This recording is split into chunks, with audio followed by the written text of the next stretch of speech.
Olá, amigos, aqui estamos novamente para mais um dos nossos encontros semanais. Eu, o jornalista Vitor Vieira, Francisco Milman, como sempre nos propondo a conversarmos sobre questões que envolvem Brasil, Israel, o mundo judaico e o mundo brasileiro, a nossa civilização ocidental versus a civilização islâmica e por aí adiante. Vamos abrir hoje esse nosso encontro com a dica de leitura que nós queremos apresentar sempre, a cada semana, e que é trazida hoje aqui pelo Francisco Milman. Trata-se de Os Intelectuais, por Paul Johnson. Mais uma vez aqui, estamos citando o autor, já foi citado acho que 2 vezes, se eu não me engano, Paul Johnson. A gente, certamente, quando nós falamos da história do povo judeu, né, falamos dele em outras ocasiões, mas esse livro aqui, Os Intelectuais, do Paul Johnson, eu vou ler aqui a orelha para vocês saberem mais ou menos do que se trata, tá? Assim, quem são os intelectuais? Começa. Paul Johnson os vê como um fenômeno surgido no final do século XVIII. São pensadores seculares que sucederam aos padres, escribas e adivinhos que, em épocas de maior religiosidade, haviam guiado a sociedade. Os intelectuais, contudo, não são nem servos nem intérpretes dos deuses, são seus substitutos, afirmando a própria capacidade de diagnosticar as doenças da sociedade e de curá-las com seu intelecto autossuficiente. A humanidade, seguindo os preceitos que eles ditavam, seria transformada para melhor em sua essência. Esse livro provocativo propõe-se a examinar as credenciais morais e a capacidade de julgamento com que esses intelectuais se permitem dar conselhos à humanidade. De onde partiram para chegar às suas conclusões? Com que cuidado examinaram os fatos? Até que ponto respeitam a verdade? Como punham em prática em sua vida íntima os princípios públicos que defendiam? Qual sua atitude em relação ao dinheiro? Como tratavam seus cônjuges e seus filhos, fossem ou não legítimos? Até que ponto eram leais aos amigos? Essas perguntas são feitas com relação a uma série de casos específicos, entre eles Rousseau, Shelley, Marx, Ibsen, Tolstói, Hemingway, Bertrand Russell, Brecht, Sartre, Edmund Wilson, Victor Golancz, Lillian Hellman, Cyril Connolly, Norman Mailer, James Baldwin, Kenneth Tynan e outros que são relevantes. Relevam-se em retratos incisivos, intelectuais, ao mesmo tempo brilhantes e contraditórios, sedutores e perigosos. Eu imagino um Paul Johnson brasileiro falando sobre os intelectuais brasileiros. Imagine quanto. Eu acho que a dificuldade dele ia ser encontrar uma lista, né, para ver pra gente. Não, mas mesmo que encontrasse, porque intelectuais, em primeiro lugar é o seguinte: quando se fala em honestidade intelectual, é preciso acentuar que isso é uma raridade das raridades. Né? Grande parte dos intelectuais são profundamente desonestos intelectualmente. Acho que cabe até uma definição do que significa isso, uma honestidade intelectual. Honestidade intelectual significa tu ter coerência, e coerência com as tuas próprias premissas, com os valores os quais tu propõe na busca e na aferição de alguma verdade ou alguma conclusão que tu queira chegar. E que tu faça atrelado a essas premissas que tu mesmo propõe. E a desonestidade intelectual é o que a gente mais se depara, não é? É a incoerência completa dos argumentos.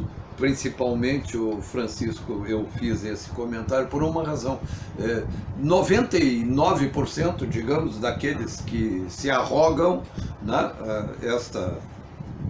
esta qualidade, digamos, sim, assim, de intelectuais no Brasil, são marxistas. Sim. Comunistas, marxistas. Sim. e não se perguntam se não há, para começo de conversa, naquele modelo que eles utilizam para investigar a vida na sociedade, os fatos econômicos e sociais, históricos, Sim. culturais, eles não se perguntam se na origem disso não existe uma grande fraude intelectual, que é o pensamento marxista. Sim, sim. Não só não se perguntam, como, creio eu, eles reproduzem, né, na sua maneira de fazer o pensamento, né? De produzir o pensamento. Eles reproduzem essa constante. Fraude contínua. Essa constante, né? Não há o compromisso real com a busca pela verdade, que é o corolário da filosofia, digamos assim, da intelectualidade na sua definição mais pura, que é o do filósofo. Isso a gente está discutindo aqui uma coisa que foi discutida no julgamento de Sócrates, né? Sim. Na República de Platão, não tem nada novo nisso. Não. Mas está presente cada vez mais o sofisma. Pois é. Nós vivemos uma sociedade dos sofistas. Platão viesse hoje para cá, ele ia estar escandalizado, porque a filosofia, que é a busca pela verdade, pela sabedoria, está completamente escanteada, para que surjam os intelectuais aos quais Paul Johnson se refere de uma maneira crítica, não é? Intelectuais sofistas. Estamos nestes dias aqui marcados no Brasil por uma grande tragédia. Talvez devamos mudar a expressão. Não usar o termo tragédia, porque tragédia pode parecer que é algo que ficava fora do controle dos homens, das leis, né? Algo da natureza, algo incontrolável. Não se trata de algo incontrolável. Não. Aqui se trata de algo que foi produzido, industrialmente produzido pelos homens, por organizações privadas e públicas, e que até o momento já resultou no encontro, até o momento em que aqui estamos conversando, no encontro de mais de 38 corpos. E a companhia é a gigantesca Vale S.A., antiga Vale do Rio Doce, né? Maior mineradora brasileira, uma das maiores mineradoras do mundo inteiro, fez uma lista tétrica, que tem lá quase 300 nomes de pessoas desaparecidas. Ou seja, isso nos leva a crer que teremos um dos maiores desastres deste país. Eu noto que muito se utiliza na linha do que tu está dizendo do termo desastre natural, né? Mas é o que tu está dizendo, esse termo é equivocado, porque desastre natural é algo que provém da natureza, é um furacão, um tsunami, como aconteceu na Malásia, no Japão. Isso é um desastre natural. O que acontece no Brasil, mais uma vez, é um crime ambiental.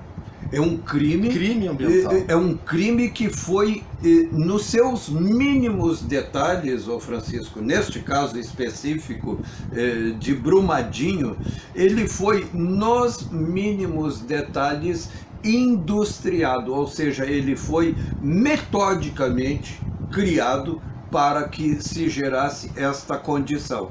Por que eu digo isso? Em julho do ano passado, a Vale apresentou um pedido de renovação de uma licença ambiental para esta mina lá em Brumadinho ao governo de Minas Gerais. Então, Minas Gerais governada pelo petista Fernando Pimentel. É aquele que a gente conhece de há muito tempo. Há muito tempo.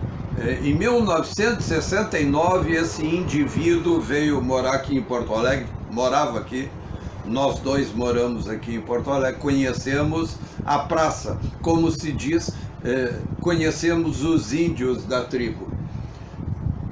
Na época, esse camarada se juntou a um bando de outros aloprados e resolveram sequestrar o cônsul americano em Porto Alegre.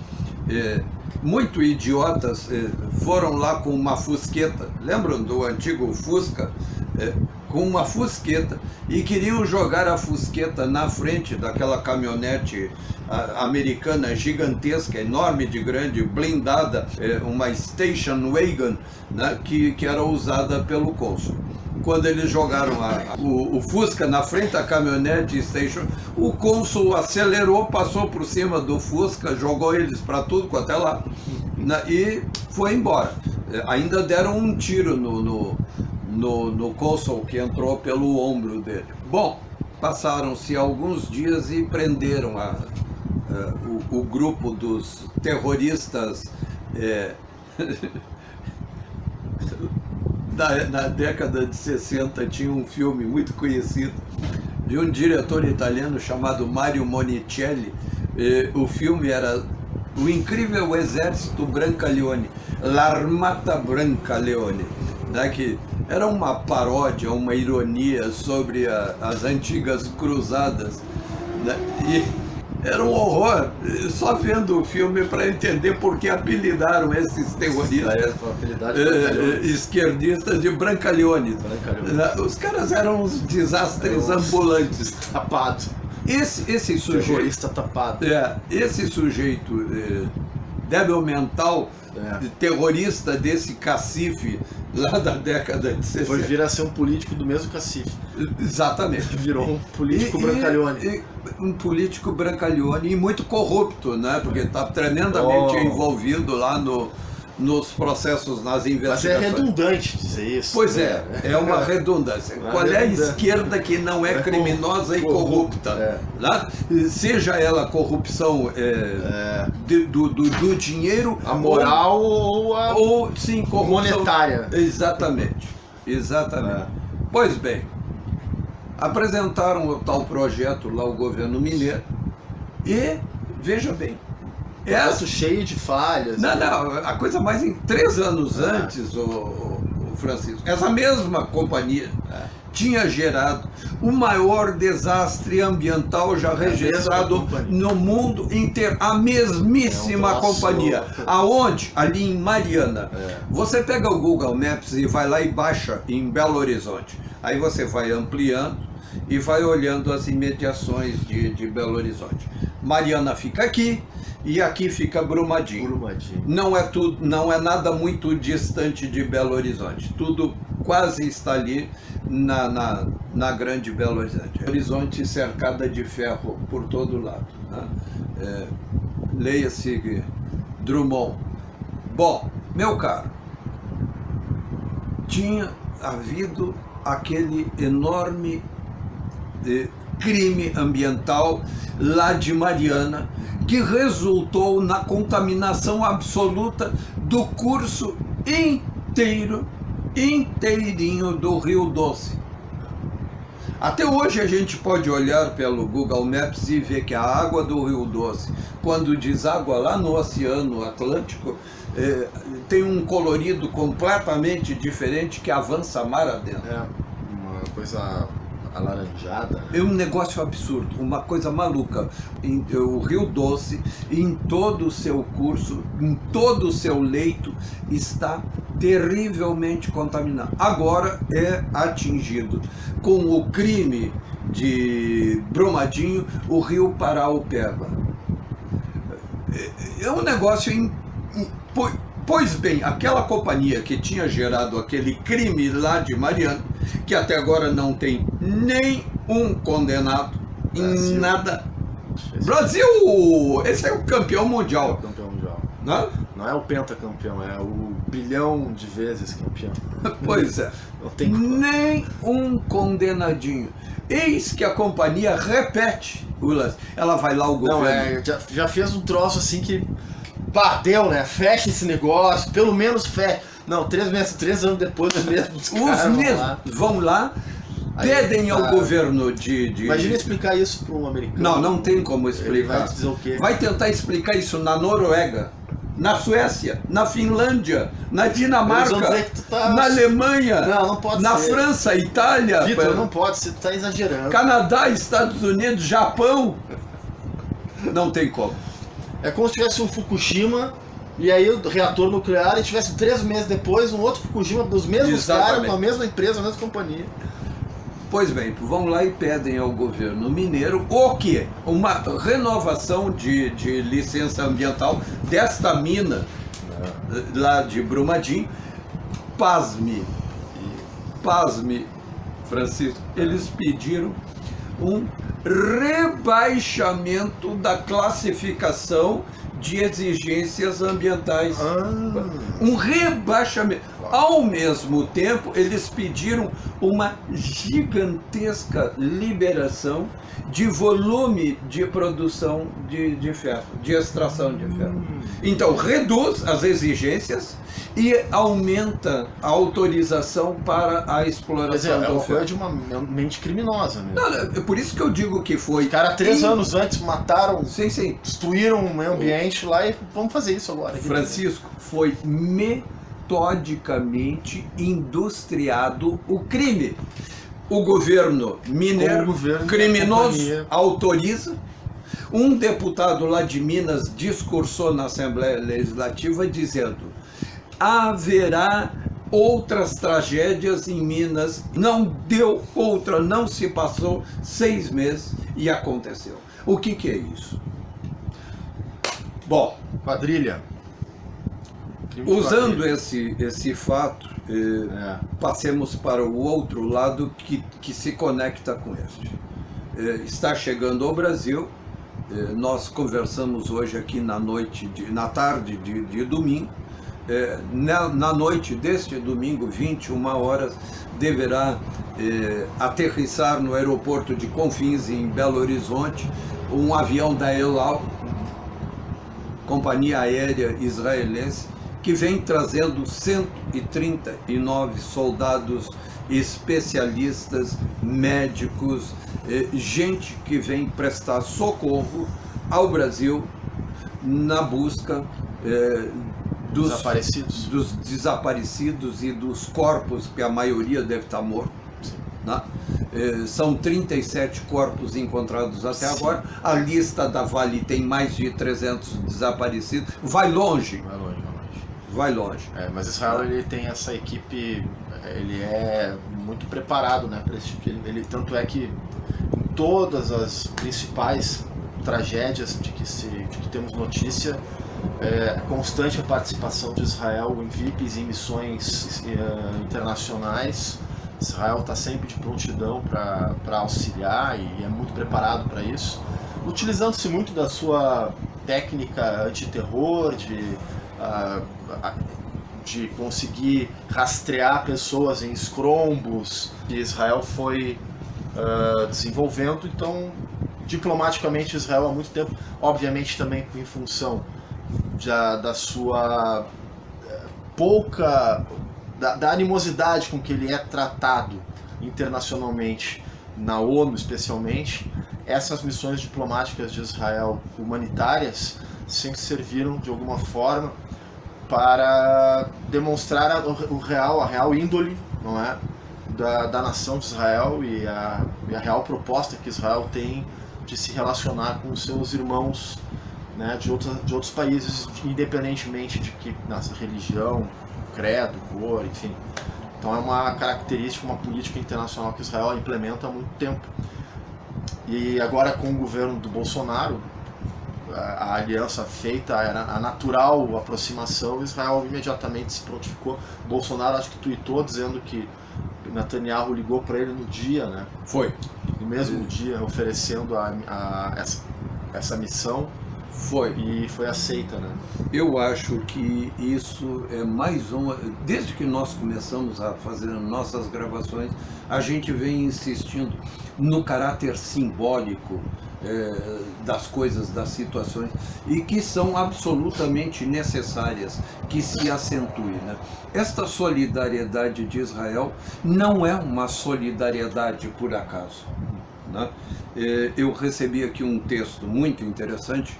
Eu vou dar uma lidinha, um texto que vem do Dr. David Trombica. Diz ele assim, atenção: prestem atenção. Hoje, quando nós estamos aqui conversando, é o dia de memória, de recordação do Holocausto. 27 de janeiro. Essa é uma data que ninguém, nunca, em lugar nenhum, no mundo, em tempo algum, pode deixar de se lembrar. Sim. É preciso estar sempre recuperando a memória sobre o que foi o Holocausto. E é neste dia que está chegando ao Brasil esta missão de Israel. Diz o Dr. Tromka, mesmo no dia da recordação solene e triste sobre um dos mais bestiais momentos da história da humanidade, a organização sionista manifesta também o seu orgulho de ver que nossa vitória não foi apenas uma vitória da luz perante as trevas, foi uma permanente afirmação de ajudar o mundo a viver na luz da justiça e da solidariedade. A ajuda humanitária imediata e consistente de Israel para o Brasil, no terrível crime de Brumadinho, como acontece sempre em qualquer lugar do mundo, mostra nossa reconhecida eficácia é demandada, honra extremamente a memória de cada uma das vítimas lá do Holocausto e suas descendências, e prova mais uma vez que o Estado judeu e sua capital eterna, Jerusalém, estão à disposição do mundo para o bem e jamais serão jogados ao mar da ignorância. Exato. Não, muito bonito o texto. E eu faria um adendo, se é que se pode fazer um texto tão bem escrito e que está completo de estudo, mas um adendo pequeno.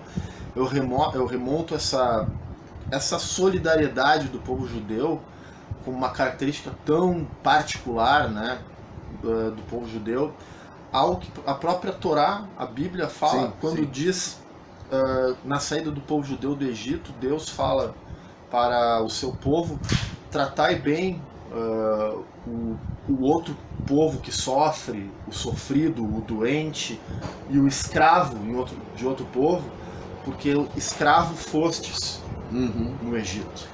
Não esquecer. Não esquece que tu passou por isso. Sim. Então eu acho que eu remonto daí, talvez sim, eu possa dizer, daí, como tudo, né, Vitor, que a gente tem nos nossos debates tentado trazer todas as raízes, as origens, sim, a gênese de todas essas coisas se encontram ali na Bíblia, né? Francisco, é fundamental.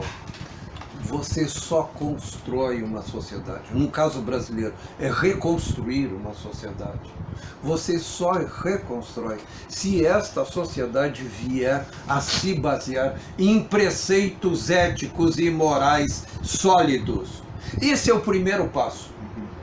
Essa é a primeira grande necessidade. Se você não tiver uma estrutura interna, sim, espiritual forte, você será um fraco, você será dominado, você será derrotado, e daí você será submetido. E é desse vazio que a sociedade, que o Ocidente... E aí se instala a corrupção.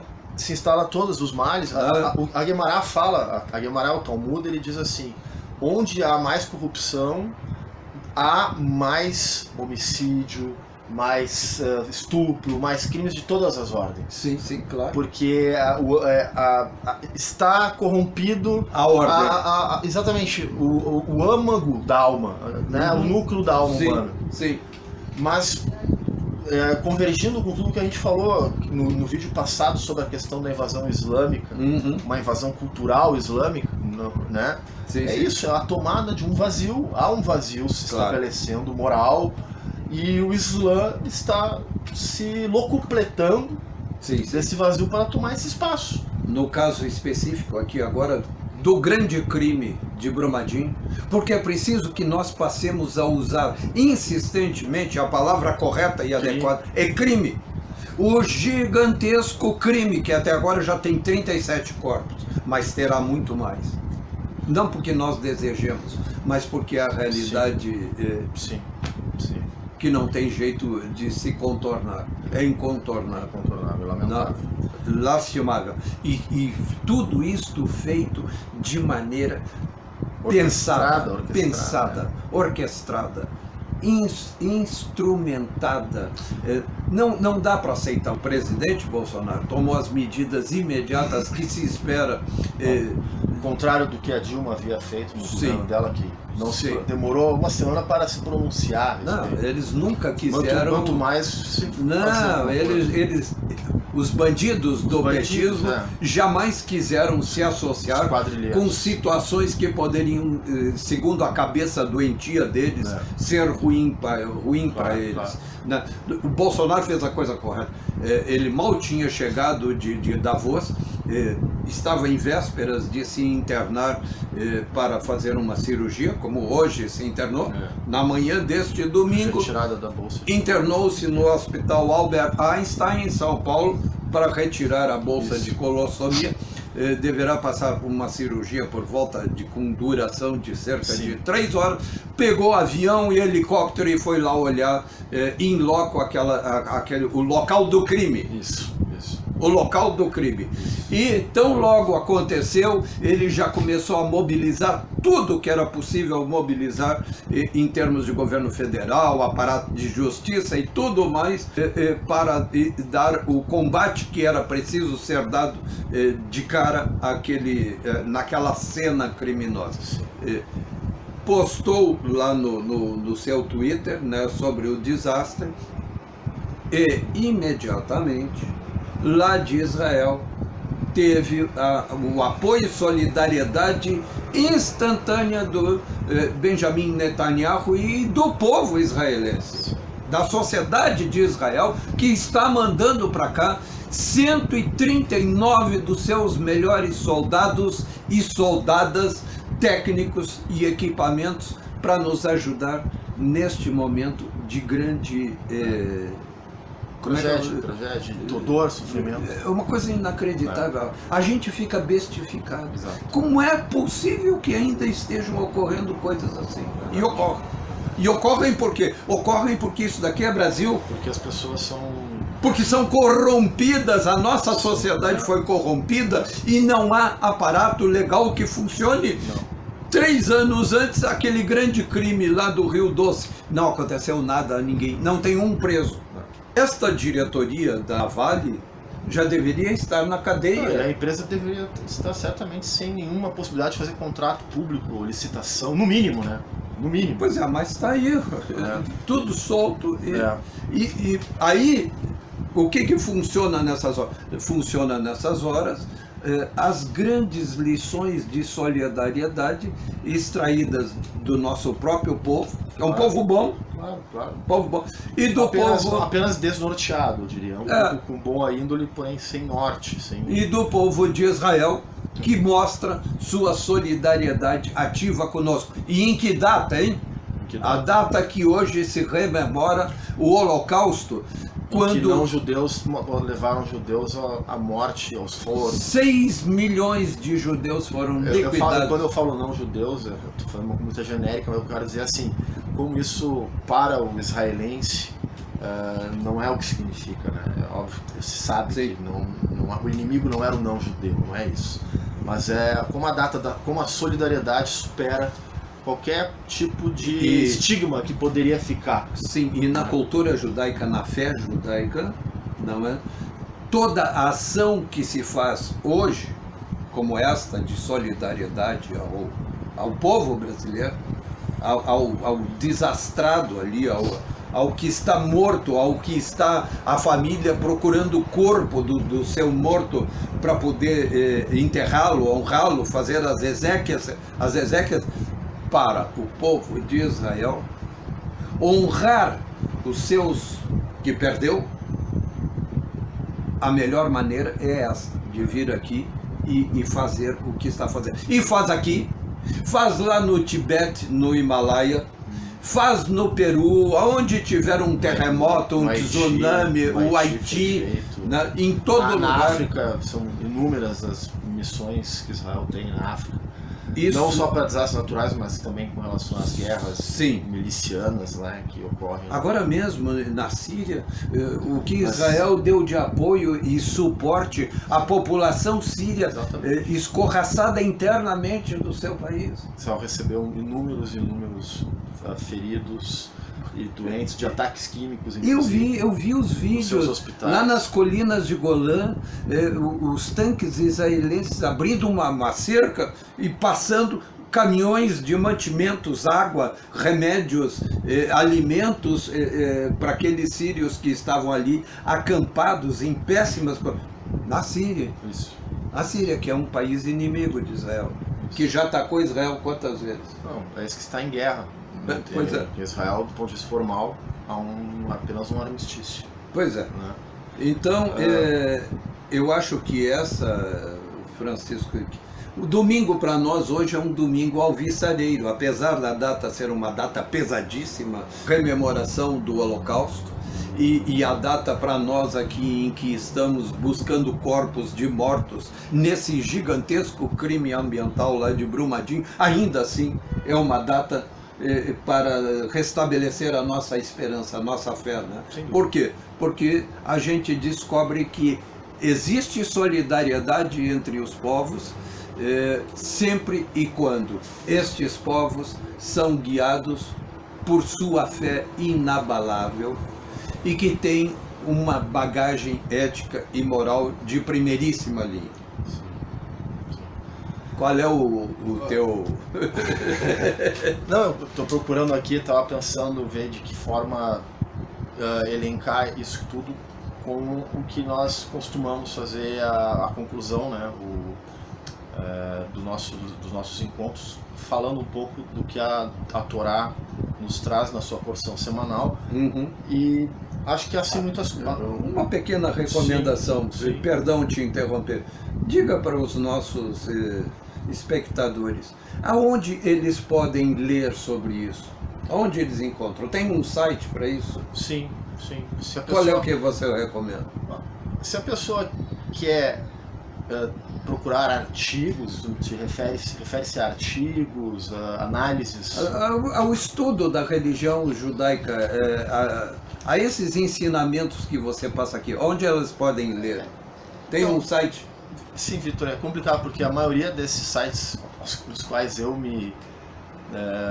onde eu procuro, eles remontam a uma linguagem muito religiosa, com expressões em hebraico.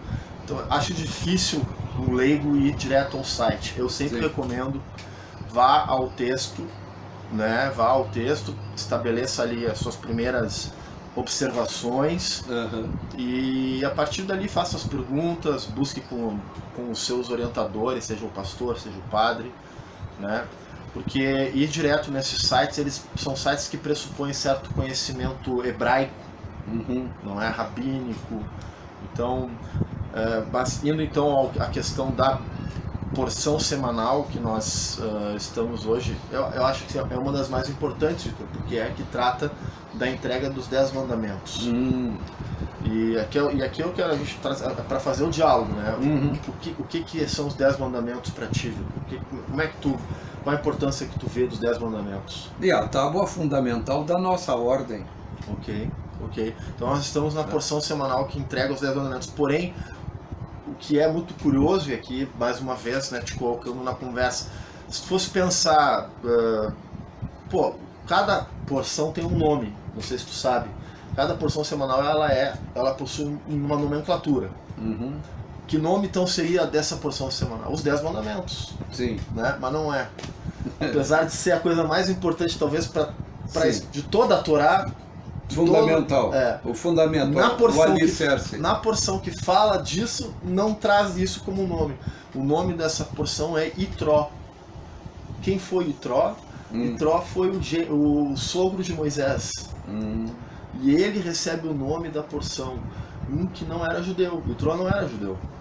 Então eu quero dizer assim, eu aprendo muita coisa com isso. Quer dizer, a Torá está trazendo para nós um ensinamento de que mesmo um não judeu, pela sua personalidade, caráter, pela sua conduta, pela sua atitude, se eleva ao ponto de merecer a nomenclatura de uma porção da Torá, não é? E Itró, ele é quem traz para Moisés a ideia. Deus diz para Moisés escutar o sogro dele para fazer os juízos, as administrações, os juizados e as repartições de poderes, para que Moisés não ficasse concentrado, para que todos os problemas do povo não concentrassem-se somente na figura de Moisés. Então ali é a primeira vez que nós nos deparamos com a separação de poderes executivo, legislativo e judiciário. É bem isso mesmo. Tu vai se formando os juízos e Moisés fica como a Suprema Corte. Ele somente julgará os casos mais importantes. Na sequência, tu tem a questão dos 10 mandamentos, uma referência bem interessante. O único mandamento que é escutado por todo o povo, dos 10, só um é escutado por todo o povo, que é o primeiro, que é quando Deus fala assim: eu sou teu Deus que te tirou do Egito, né? Que ele diz: escuta Israel, eu sou teu Deus que te tirou do Egito, que é o famoso Shema Israel, que todo judeu faz quando em algum momento de crise, um momento onde se fecha os olhos, e quando todo o povo escutou aos pés da montanha do Monte Sinai, o povo pede para que Deus não fale mais com ele e que somente Moisés passe a mensagem, porque a voz de Deus era por demais poderosa.